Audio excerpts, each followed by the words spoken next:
Hello, and welcome back to our podcast, Flower Farming in New Zealand, where we dig into the detail of growing beautiful blooms here in Aotearoa. I'm your host, Jo Robinson, a flower farmer, a flower lover, and a creator of floral works. I'm keen to encourage the growing, buying, selling, and the use of our gorgeous local and seasonal flowers. This season, the podcast is brought to you by United Flower Growers, or as it's known in the trade, UFG. Talk to UFG today about buying or selling your flowers through their organisation. Hello. This week I'm excited to talk to Yvonne from the very aptly named Garden on the Hill. Yvonne's a flower farmer. She's a seed seller, a plant seller, a book seller, and then add in being a mum to two boys. That's quite a bit to keep her busy, so I really appreciate Yvonne taking her time out for this chat today. Welcome, Yvonne. Really looking forward to having you on the podcast today. For those who are listening or watching and who don't know you, can you please just introduce yourself and give us a broad idea of where your flower farm is?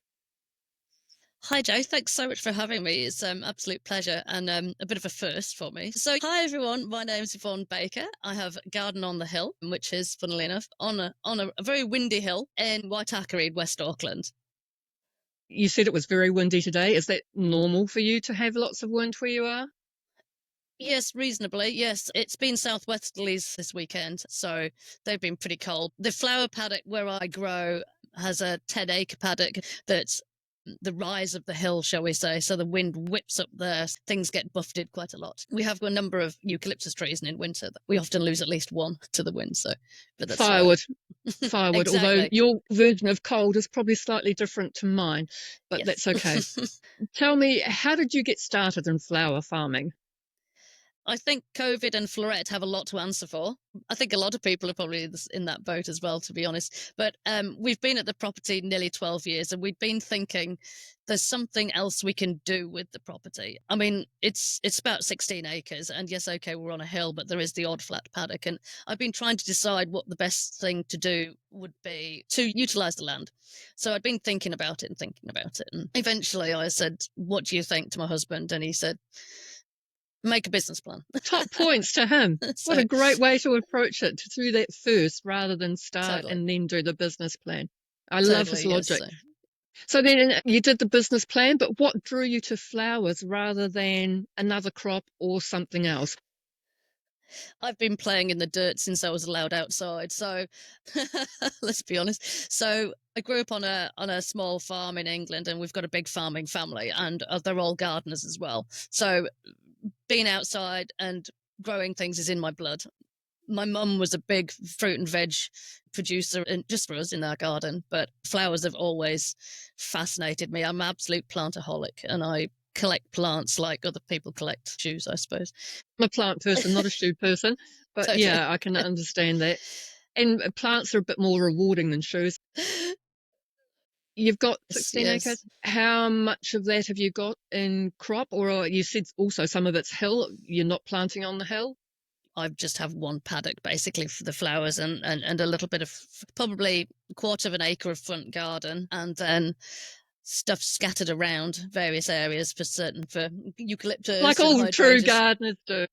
Bit of everything all over. Ooh, new patch of land. Let's go and plant something in it, and then fence it off from the stock. So I might have another quarter acre in the flower patch. It's not all planted, and some of it's in shrubs. And so you said some of it's in shrubs. Are you actually growing a wide variety of flowers, or are you specialising in a few to make the most of that quarter acre?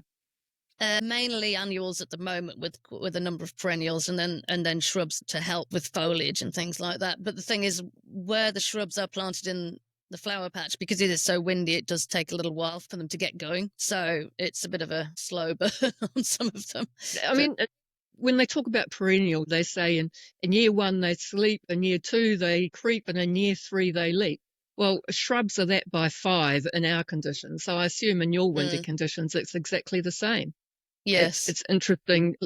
I would love to have a huge shrubbery. I don't. I have a house garden and some shrubs. Oh, they're just so giving. They give and they give and they give. They're fantastic.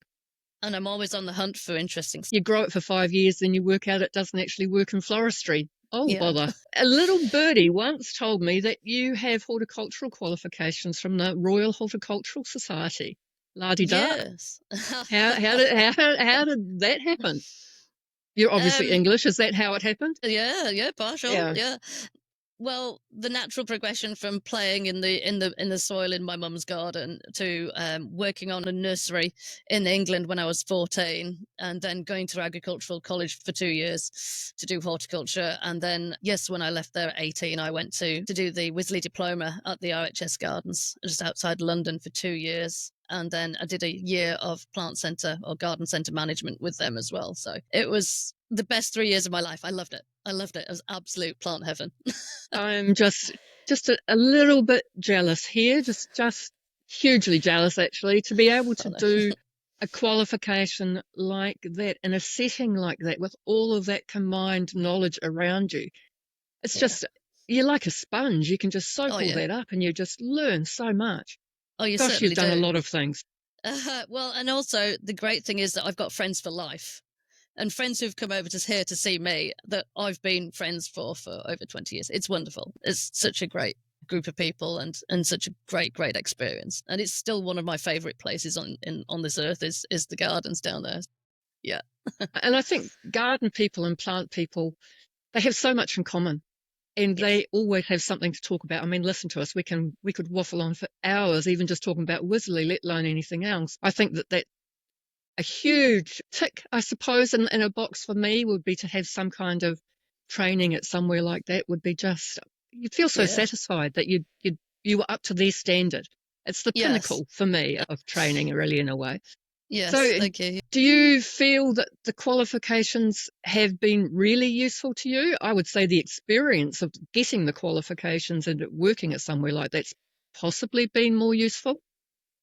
Yes, I think, like you said, the experience, yes, most definitely, and just the sheer amount of knowledge that was gleaned from doing it. Yeah, but I mean, the qualifications have also got me to where I am partially here as well now. So it's a 50-50, I think, really. So Now, I know you've worked with some fairly well-known, we'll say famous, plant people within New Zealand, notably Dr. Keith Hammett, who's the plant breeder, who I think most of us know through his dahlias and his sweet peas.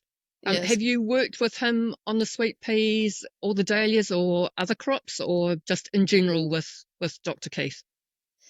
Yes, so I've worked with him for about 5-6 years now, I think it is, and he works on both sweet peas and dahlias mainly at the moment, but he's also done work with clivias and dianthus. So I'm just involved in the everyday nitty gritty of getting stuck in and everything from planting and sowing to potting and recording and doing data entries and things like that. So So is great. that your experience then doing the nursery management that you did at Wisley? Is that helped with this as well as your plant knowledge? Has that given you an idea of where he's going in his breeding? So the nursery experience at Wisley was more plant centre, garden centre management Right. side of things. But and I've had nursery experience in a lot of other places other than Wisley as well. But yes, that has certainly helped with things that we do with Keith. But the work that we do primarily is very different from other people's work. It's a lot more scientific, I suppose you could say.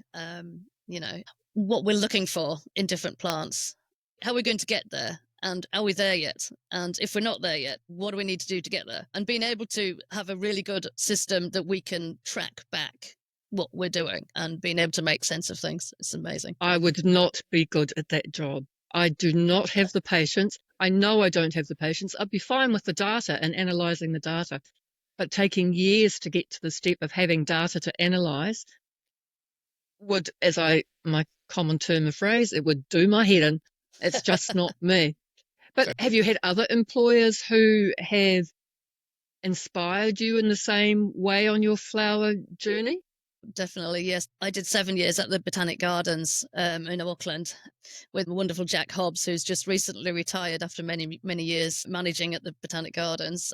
So he's an absolute inspiration. He really is. So it's been absolutely wonderful to spend quite a number of years working with him, doing all the plant records and things like that at the gardens, interpretive signage and things like that. And the other great thing is he wanted me to source plants for the gardens, which was like Oh, And he's like, yeah, Okay. if you think you need it, Yvonne, just get it. And I said, Jack, one day you're going to regret saying that, because an articulated lorry is going to pull up outside the gardens, and everybody's going to say, what's she bought now? I love that. um, That's so cool. I can but just see the look on his face. He'd pull his hat down over his head and shrug his shoulders and say, uh-oh. "Oh, I Yvonne." was just like, oh. Yeah, so yeah, he's been absolutely fabulous. He's been awesome, and he's a true friend as well, which makes it even nicer. And also, I looked after the propagation at a big wholesale nursery over in Vanuapai for a couple of years, a few years ago now. So Market Container Nurseries has been awesome support, and another wealth of knowledge that I can phone every now and then and go, what do I do? You have just got such a wide range of work experience, which all adds to your overall knowledge. Do you think that the work experience has been as valuable for you as the formal qualifications? Yes, definitely. Most definitely. And like you say, because it's so broad, can't beat it really. A lot of us know a little bit about a lot of things. You know a lot about a lot of things. It's a pretty amazing set of skills you have there. It really Oh, is. thank you. I know you have a great knowledge and a love of sweet peas. Do you want to tell us a little bit about your sweet pea journey? Oh gosh, aren't they gorgeous? I think you'll laugh at this. I grew them in my mum's garden when I was in my early teens, and I took them to the local village show, and I beat my friend's dad with them, who was not impressed. I have to admit, being beaten by like 14-year-old, 15-year-old. Um, yeah, along with the multitude of hanging baskets and other planters that I'd taken as well. But I've always enjoyed them, and then working alongside Keith for so long, you kind of, I mean, it's got to rub off somewhere, hasn't it? So they're just so stunning, and there's such a variety. You'd maybe look at one and think, oh yeah, that's a pink one, that's a blue one, and that one might have some speckles. But when you really look in closer, they are absolutely exquisite. And there's lots of different types for different situations and things like that people don't understand as well. You just love them. Oh yes. So, because you sell the sweet pea seeds as well as other seeds, do you primarily grow in your flower field to sell flowers or to harvest the seeds? So for the sweet peas, I grow literally to harvest the seed. I kind of get a nervous twitch when I have to actually cut some flowers for a vase to take an image. I take an image out in the to go on the website, that isn't for social media. I'll take an image with my phone out in the field. But when I pick very carefully. I pick 3 stems, and the more you pick, the more flowers you get. But obviously, the more you pick, the less seed you get, kind of. So it's a bit of a double-edged sword. I was talking to a flower farmer this week, and she'd dried some sweet peas just in a vase. Have you ever tried Wow. that? No, I haven't. No, because as far as I can recall, they normally just drop before they dry. So Yeah, she didn't know why it had worked. She was in the UK. She was away to try again, and she thought it was just they were picked early and then just sat in a cool, darkish room and drank the vase dry. So you're a bit reluctant to harvest your sweet peas, but if you are cutting them for the vase, do you cut them with the flower stem only, or do you cut them on the vine? no, I just cut them for the flower stem if I'm cutting for the vase. But saying that, there are times throughout the season that we'll have to do what we call roguing. So if we've got a line of pink nines, for example, which is a fabulous one of Keith's varieties, which, as you can imagine, with the name of pink nines, you can get up to 9 flowers on that stem, which is just fabulous. And they produce really long pods as well, which is great because you can have anywhere between 2 or 3 seeds to 8 in a pod, which is great because you can, save plenty from that if you've got a good Yeah. season. But when we need to rogue is basically at the point that we've got something in that line that isn't what it should be. So it could be a jumped seed, as we say. So when we've been packing or sowing, we've ended up with something else coming in that shouldn't be. It could be a flower that's not that particular variety, I should say, might not be what we call fixed. So it might, instead of being a Spencer type flower, it could be a plain flower. So the Spencers are normally quite frilly. Really? So depending on which one it is, the wrong one would have to be taken out. Literally, you just follow it back down all the way to the base of the plant and take the whole plant out. It could have a virus. Because they're a legume, you can't grow clover by sweet peas because the virus risk being transmitted by aphids. So that could be, it could be affected by virus. So there's a few different reasons why I actually have to pick them. Yeah. Not just for photos in the end. So occasionally, I would pick, if they need to come out, then I'll pick them on the vine and sell those ones. So, but there'll be all sorts of bits and bobs. That makes sense because you're doing different jobs with that same crop, aren't you? It's not just right. one use. So that's right. With your flowers, when you do sell them, because I know you do mixed bouquets and things like that, are they going to the flower market? Are they going to florists? Are they going to subscriptions, or do you have another outlet? Small amount goes to florists, and then I have a little shed down at the bottom of my driveway, and that I sell out of just Thursday through to Sunday. And then small bouquets go to, well, more like bunches really, just go to the local dairy in Swanson. So I've got it tailored now that I don't spend a massive amount of time doing bouquets if I can help it, because I'm, at Keith's some days and working out in the flower farm other days. So, and then I've got the kids to think about. But it just makes sense. It has to work for you, not just with the products you've got, but with the time you've got. I mean, that is just so important that flower farmers think about that. You might think, oh, I'm going to sell thousands of bouquets at my front gate. Actually, are you? Because that takes a lot of time to grow that and make those and do all the marketing to sell that. I like the idea that you are tailored to the volume that you've grown. It just works. Yes, and over the years, I've found out when the best time is to deliver to the dairy. My biggest sales happen from a Thursday through to a Saturday night, basically. So I had another retail shop come on board earlier this year. Basically, over the winter, I said, I'm not going to come back to you in the spring, because I said, well, they're not open on the weekends, and they're only going to be open short hours between Monday and Friday. And if they don't get certain amount of foot traffic through certain days, it's absolutely not worth it. It's just not worth it for the volume that they're selling, because, people do most of their buying for the weekend or on the weekend when they go and visit people, or, they want a treat. So you've got to be realistic, haven't you? You do. Very realistic. Let's take a moment to hear from our sponsors. Season 2 of this podcast is proudly sponsored by UFG, New Zealand's largest flower wholesaler. While UFG is best known for its in-house auctions in Auckland, Wellington and Christchurch, it operates other platforms to ensure growers connect with the right buyers and buyers with the best flowers. Listen to our sponsors episode of the podcast and check out the UFG website to learn about the innovative remote online flower auctioning system and the virtual wholesale platform.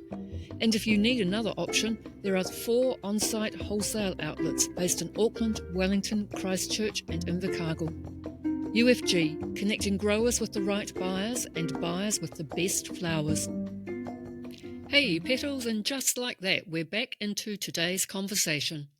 So with all of the growing experience that you've got, tell me one tool or method that you couldn't live without. My garden fork. My husband gets sent on errands to go to the second-hand tool shop, and he get every now and then I say, "Oh, need a new fork, please." It's got to have had at least 20 years work with it, so it's nice and sharp. The sharper and the older, the better. And a knee washi is always very handy. I love my Nawashi, and people look at me as though I'm nuts. I've actually got 2. One that I haven't blunted completely, and I use that for the heavier duty stuff, and then James keeps another one sharper for me. They're just a really useful tool and light enough to carry around. I'm all for light, because with being a short, small person, the faster I can go, the more I can get done. And you don't get in my way when I'm busy. Yeah, particularly not if I've got a Nawashi. No, and I don't stop for tea breaks. I don't. The only time I stop is for a bathroom stop, and that's it. That's it. You sound like a real flower farmer. So, how do you handle challenges like pests, the weather? Obviously, for you, it's probably the wet and the wind more than anything. Do you have any soil issues? Any of the 3 bad pest, weather, soil? What's your Oh, there's a bit of everything going on here. I suppose I just stand back and go, okay, well, the kids are still alive, so that's fine. Um, you know, a few more plants might have died in the process of this, but that's okay. I can live with that. Depending on the problem, depends on how I attack it. I do my absolute utmost to not spray with any chemicals of any sort. Admittedly, the ranuncs and the sweet peas get the odd mildew spray, but it's only of a lightweight chemical from a normal retail outlet. But that's literally only if a needs must. So I don't tend to do any herbicide spraying or anything like that, or as I say, really big bug spraying. For the first time this year, I've done beneficial insects from Bioforce. I used those that I got for dahlias this season, which was really, really good. And I use BT for the caterpillars and stuff like that.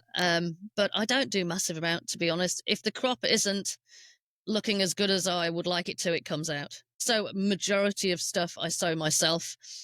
Majority of time it doesn't cost a lot. I mean, obviously time and effort and blood, sweat and tears. I'm not wasting $30-40 worth of trays of plants if it has to come out. So I don't overthink it, and just something else goes straight back in that spot. So even though we're quite windy, we're still quite wet as well. So I've had problems with the soil being so heavy that it was very, very difficult. Even though it was reasonably fertile, having horses on it prior to me taking this particular paddock over, it's still very, very wet. So I've had to incorporate a lot of just old potting mix in the end, just lighten it up and get it workable to actually grow stuff. Because I dream of being able to self-sow things outside in the beds, and I've never been able to direct sow until this last year, which has been wonderful. But again, nutrition is an interesting one, and soils was never my strong point at college. So it was more the plant identification and the growing. It wasn't the soil side of things. We've got a few challenges as anybody else. Do you have a particularly challenging weed like most of us? There's always one which is the pain in the backside. Buttercups is probably one of our worst ones. I think Speedwell, the little blue Speedwell, it's just taken over this season. It seems to be worse this season than it has been for a long time. I have a theory that the Speedwell likes the old potting mix, because I always seem to have more Speedwell in the lighter, more friable potting mix than I do in any other compost or anything that we make. It's interesting you say that, Jo, because those are probably the beds that have got it the worst, that have had the extra potting mix in. Now you come to mention it. Tell us, what's been the biggest learning curve to go from your previous roles in horticulture to running a flower farm? Probably just the juggle and the forward planning that everything needs. I know some people have massive long-term plans out on their walls and things like that, and I have it all up here and in a diary, but that's after a few years. But yes, probably the juggle. But the great thing about it is that I can juggle it around the kids when they're off sick, or they've got a teacher only day or whatever. I can juggle, and that is the great thing about it. But learning curve wise, even just things like pruning your shrubs for cut flowers as opposed to just as a shrub in the garden, I still can't get my head around that. It's so different, and even though I trained in England quite a long time ago now, it's still ingrained in me. That's one of the main learning curves. And because I've always been lucky enough to work in so many different situations in New Zealand already, I've got a multitude of phone numbers of people, including you, actually, Thank you. Who I can phone and message and go, help, what do you think about this? What do you think about that? Have you got this? Is it quite a common one? So it's really good. I can get around things a bit like that. It's fantastic, and I think the flower farming community in New Zealand is quite close and is prepared to share information. Yeah. So, I mean, that's the reason why we started the podcast, really, was to give those who are further away from each other a chance to hear everyone's stories for that same reason. Yeah. So you're happy to connect with the flower farming community. Have you worked out the best way for you to connect with your local community and your customers to get them to buy from you? You have your website, but how else do you talk? Just social media, actually. That's by far the easiest. Facebook seems to be sort of my age group and slightly older, and then Instagram is younger. But I don't think I would have a business if I didn't have social media. It's just fantastic, and I should do more with it, to be perfectly honest. I should utilize it far better, but that's the easiest way of getting the word out there, really, other than my 3-meter sign on the side of the driveway. Well, that's useful too. It's interesting, isn't it? I know that most people who are listening to this will understand this, but the demographics for the main social media channels are completely different. Yep. For me, there's a lot more flower farmers on Instagram, but there's a lot more of my customers on Facebook. You just need to pay attention to your customers and find out where they know to look for you, don't you? And then turn up, be there. So I think that's what it's all about. Be consistent as well. That's what I struggle with. Because I listen to quite a number of podcasts and a couple of marketing ones, and they're often saying you have to be consistent, because you might think that X number of people have seen this particular story or reel, but that's only a very, very small portion of your actual following potentially that see it. So majority of people miss it every time. So keep going. I find also that I use my newsletter through my email. I find that it's very good. So, and you should do that with your blog, because your Sweet Pea blog is lovely reading.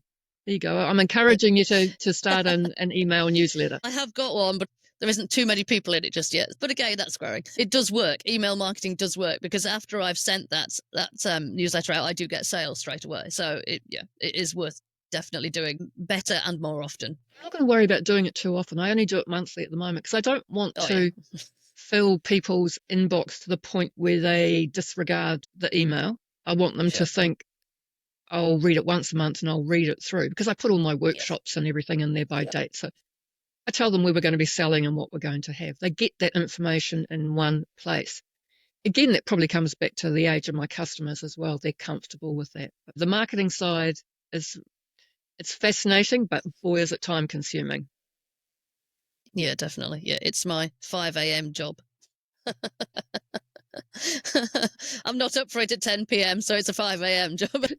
So what advice would you give to someone who was just starting out in flower farming?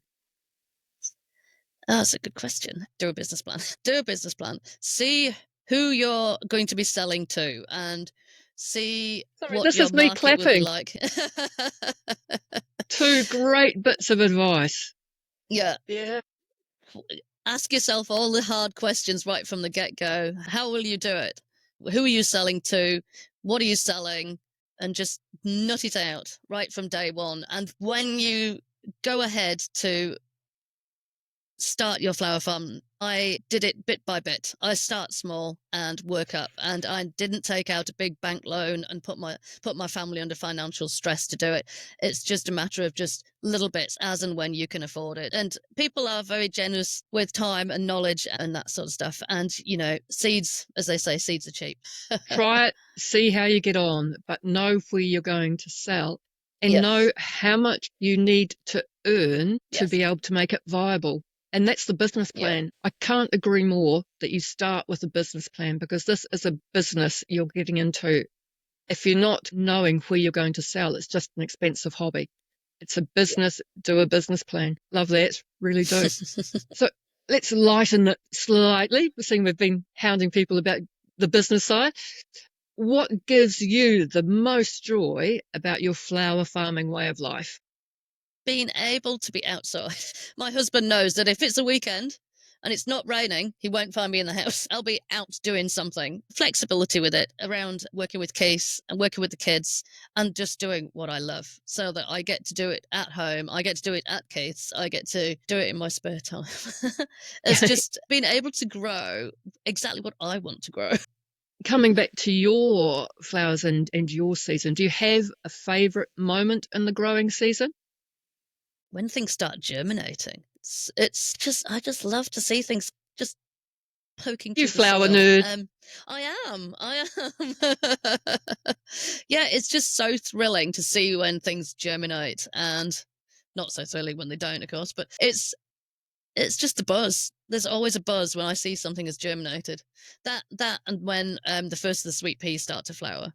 It's just, I understand. Especially if it's one I haven't grown before, because it's like, oh, didn't know it was that, doesn't look like the picture on the packet. Yeah, so I've got a new baby to look after. Yeah.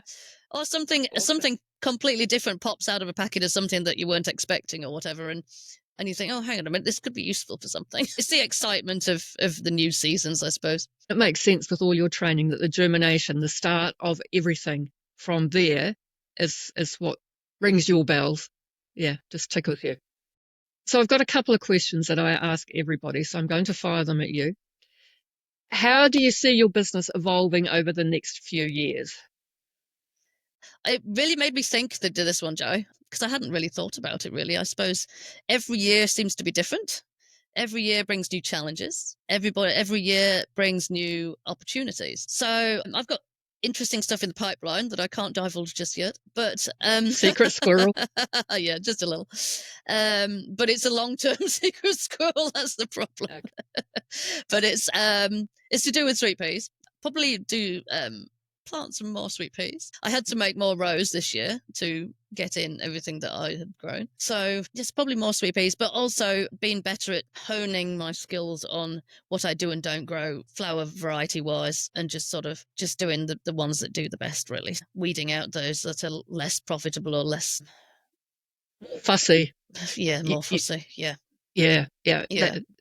That comes with experience, though, doesn't it? You I do. learn that some things, it's not worth your time to grow them, even though they might be Mm, beautiful and people love them. The time it takes to harvest them and bunch them and everything, yeah. just their value decreases dramatically.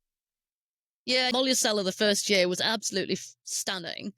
And I've never been able to grow it properly since. Cosmos, I have a love-hate relationship with, that sort of thing. So it's how hard do I try? Tell us, to you, what does success look like for your business? Getting that magical figure you were talking about earlier, about needing to know exactly how much you need to make out of your business, and having a healthy family life. At the moment, it's weekends are busy with flower stuff as well as soccer and everything else as well. So I think it's having a good family life balance. We're still working on that, but it's coming. It's coming slowly. Do you know what I think it actually is? It's being at a stage where you don't feel overwhelmed. Yeah, totally. And that can be so many different things for so many different people. But if you're not feeling overwhelmed, then you hopefully are still loving it and you've still got time to do the things you want to do. And yes, it can be a Mm. challenge and it's a balancing act and everything else. But if you're not overwhelmed, I think you're winning. Mm. I go through stages of being completely overwhelmed, and then stages of this could go from flip flop from week to week, to being, okay, I can do this. I'm on top of it. Yvonne, it's been an absolute pleasure talking to you. I love the journey that you've gone through to get where you are. And I'm hoping that everything this season is exactly how you want it to be. New sweet pea varieties and all. I'm always looking out for new and interesting plants, but I also know where to find them too. So if anybody has got any little unicorns they're trying to find, let me know and I'll see if I know where they are. Thank you so much, Joe, for having me. Until next time, petals, smile, be happy. Please follow along this season as with the support of UFG, we can bring you flower farming in New Zealand. UFG, New Zealand's largest flower broker. Talk to them today about buying and selling your flowers.